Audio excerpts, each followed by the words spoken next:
नावाचं एक गाव होतं. एका वेळेला हे गाव खूप सुंदर आणि खूप समृद्ध होतं. पण काही वर्षापासून गावामध्ये अकाल झाला होता. लोकांची खूप वाईट हालत झाली होती. पाणीच्या कमीमुळे प्राण्यांचाही मृत्यू होत होता. पण गावातला चंचल मुलगा रोहन आपल्या शेळ्या बकऱ्यांना नदीवरती पाणी प्यायला घेऊन जातो. पण तो आपल्या मस्तीमध्ये व्यस्त होता. तेवढ्यातच नदीच्या काठेवरनं रमाबाई येते. तिच्या डोक्यावरती एक मटका होता, ज्याला गुफेंनी रोहननी फोडून दिलं. रोहन तिथून पळत जातो. यासाठी रमाताई रागामध्ये रोहनच्या घरी जाते. अरे, तुझा मुलगा आहे की राक्षस? हा मला चांगलं जगायला देणार आहे की नाही? हा मला किती त्रास देतो. काय झालं? काय झालं? ह्याने गोफनने माझा मटका फोडला. थांबा, येऊन देत त्याला घरी. मी त्याच्याकडे आत्ताच बघते. जेव्हा रोहन घरी येतो, आईने त्याच्यावरती खूप ओरडलं. काय रे, आम्हाला जगायला देणार आहेस की नाही? तुला किती समजवलं लोकांना नको त्रास देऊस, तरी सुद्धा तू ऐकतच नाहीस. आजीनी आई आणि मुलाच्या मध्ये येऊन रोहनला आईकडनं जास्त मार खाण्यापासून वाचवलं. अरे बस कर, मुलाचा जीव घेशील का? मस्ती आता नाही करणार तर कधी करणार? बस, हा तुमचा लाड आणि प्रेमाने बिघडला आहे. हा हा, मोठी आली बोलणारी. जा आणि तुझं काम कर. गावामध्ये पाणीची कमतरता आहे, त्यासाठी तर सगळेजण काळजीत आहेत.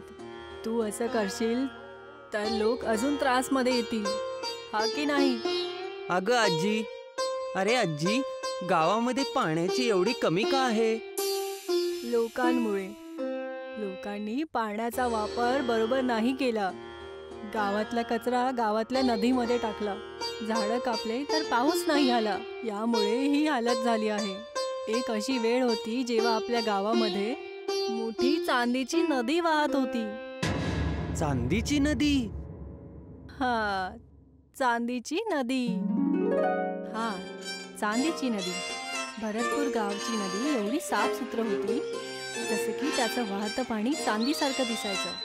त्यामध्ये चांदीचे दगड सुद्धा भेटायचे. अरे बघा, मला चांदीचा दगड मिळालाय. अरे वा, हे तर तुला खूपच मोठा दगड मिळाला. मी तर आता खूप मोठं घर बनवणार. थांब, मी पण बघतो, शोधतो. भरतपूरचे लोक नदीमध्ये मिळणारे चांदीचे दगडांना विकून श्रीमंत झाले होते. सुख आणि शांतीने आपलं जीवन जगत होते. पण आता नदी खराब झाल्यामुळे सगळे चांदीचे दगड हे गायब झाले आहेत. माहित नाही आता आधीसारखी वेळ परत कधी येणार. चल जाऊ दे, तू झोपून जा आता. आता खूप रात्र पण झाली आहे. काही दिवसानंतर वेळ खूपच खराब झाली. नदी सुकली आणि प्राण्यांचाही खूप मोठ्या प्रमाणावरती मृत्यू व्हायला लागला. रोहनची आवडणारी बकरी ही सुद्धा पाण्याच्या कमतरतेमुळे मृत्यू पावते. आपल्या आवडत्या बकरीचा मृत्यू पाहून रोहन हा खूप दुःखी होतो. आपल्या शेळ्या बकऱ्यांना चरवण्यासाठी रोहनला आता खूप लांब जावं लागत होतं. आणि रोहन मीराच्या बकरीबरोबर खेळायचा. रोहननी तिचं नाव शिलू ठेवलं होतं. तिचा लाड करताना रोहन बोलतो, दुखी नको हो शिलू. तुझ्या आईला तर नाही वाचवू शकलो, पण तुला काय नाही होऊ देणार. जेव्हा रोहननी शिलूला पाणी पिण्यासाठी खाली उतरवलं, शिलू, शिलू, अरे कुठे जात आहेस?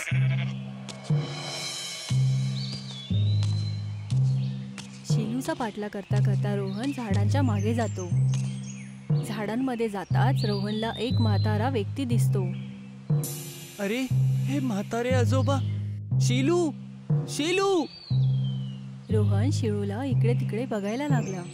म्हाताऱ्याच्या आवाजाने रोहनचं लक्ष त्याच्याकडे केलं. पाणी, पाणी. यांना पाणी हवंय. मी यांना पाणी देतो. पण नाही, माझ्याकडे एवढंच पाणी आहे. जर मी हे पण पाणी देऊन टाकेल तर मग परत येताना तहान लागली तर काय पिणार? नाही, मी पाणी नाही देणार. पण आजीने सांगितलंय पाणी पाजणं म्हणजे पुण्याचं काम असतं. मी पाणी देऊन टाकतो. जसाच रोहननी म्हाताऱ्याला पाणी दिलं, म्हातारा जसं काही एकदम तंदुरुस्त होऊन उभा झाला. धन्यवाद, तू मला पाणी पाजलंस. तू शिलूला शोधत आहे ना? पुढे जा, भेटून जाईल. म्हातारा त्यानंतर गायब झाला. तारे आजोबा पण गायब झाले. मला आता पुढे जायला हवं. रोहन समोर जातो आणि अशा जागेवरती जाऊन पोहोचतो जिथे दोन्ही साईडला खाई होती आणि दोन्ही खाईला जोडणारा एक पूल होता. हा पूल काय मला त्या पूलच्या पलीकडे जायला हवं? नाही नाही, हे तर खूपच जुनं वाटत आहे.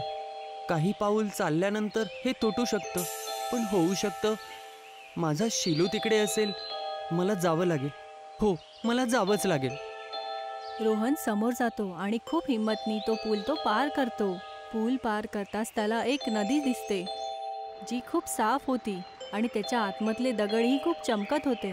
रोहन जसा समोर जातो त्याचे डोळे समोरचं दृश्य बघून एकदम उघडेच राहतात. त्याच्यासमोर नदीजवळ मोठासा काळा साप आपला फण उघडून बसलेला होता. ये रोहन ये, मी तुझीच वाट बघत होतो.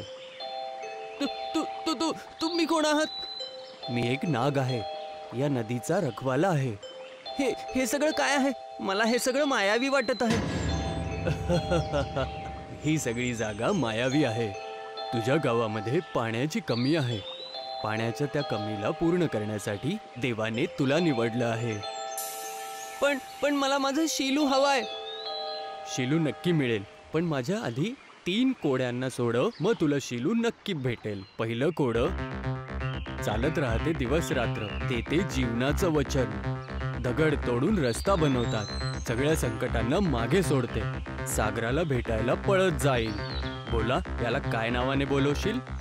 रोहन विचार करतो. काही वेळ विचार केल्यानंतर रोहन नदी. नदी, याचं उत्तर आहे नदी. हे एकदम बरोबर उत्तर आहे. चल आता दुसरं कोडं सोडव. सूर्याची किरणे त्याच्यावर पडतील, चमकलेले तारे जसे बिखरलेले. सोन्यापेक्षा कमी नाही याचं मोल. पांढरं आहे हे, सोनेरी नाही. बोल बोल, आता बोल, हे काय आहे हे? ही पहिली थोडी कठीण होती आणि रोहन विचार करत होता. तर तेव्हाच त्याचे डोळे चांदीच्या नदीवरती जाते. पांढरं आहे हे, सोनेरी नाही. अच्छा, चांदी. वाह, तू तर खूपच हुशार निघालास. पण अजून सुद्धा तुला एक शेवटचं कोडं सोडवायचंय. सांग मी आहे कोण? वाहणाऱ्या किरणांवरती तुला होईल प्रेम. तारे जसे पिघळलेले आहेत पाण्यामध्ये, ओळख तरी जरा यार. दगड सुद्धा झाले किमती, याला कसा देशील नकार? गावावरती तुझ्या याने केलेत खूप उपकार. ओळख आता. रोहन परत विचार करायला लागतो. ही नक्कीच रोहनसाठी एक कठीण पहेली होती, पण रोहननी आपल्या डोक्याचा वापर करून ह्याच्या पहेलीचाही उत्तर दिला. गावावरती उपकार, चांदीची नदी. वा बाळा, मी खूप खुश झालो. तू 3ही कोडे सोडवलेत, बरोबर उत्तर दिलंय. सोबतच 3ही परीक्षा उत्तीर्ण झालायस. म्हाताऱ्या माणसाला जेव्हा तू पाणी दिलंस तर तुझ्या हृदयाची विशालता लक्षात आली माझ्या. दुसऱ्यांसाठी दया दिसली आणि त्या दुसऱ्या पुलाला तू पार करून तुझे साहस दाखवलंस. माझ्या 3ही कोड्यांचं उत्तर देऊन तू तुझी बुद्धिमत्ता दाखवलीस. तू नक्कीच बक्षीस देण्याच्या लायक आहेस. तू जिंकलास मित्रा. तुला तुझा शिरू मिळाला हवा. जरा तुझ्या डावीकडे बघ. रोहनच्या डाव्या बाजूला शिलू उभा होता. रोहननी त्याला उचललं. कुठे गेला होतास रे तू? मीच याला माझ्याकडे बोलवलं होतं. पण का?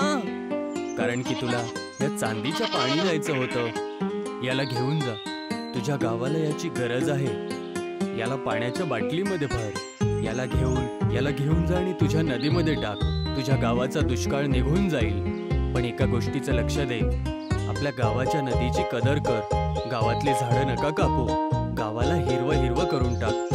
जा, या बाटलीतल्या पाण्याला घेऊन जा आणि गावातल्या नदीमध्ये टाक. तुझ्या गावामध्ये परत तेवढाच आनंद वापस येईल. जा आता, जा.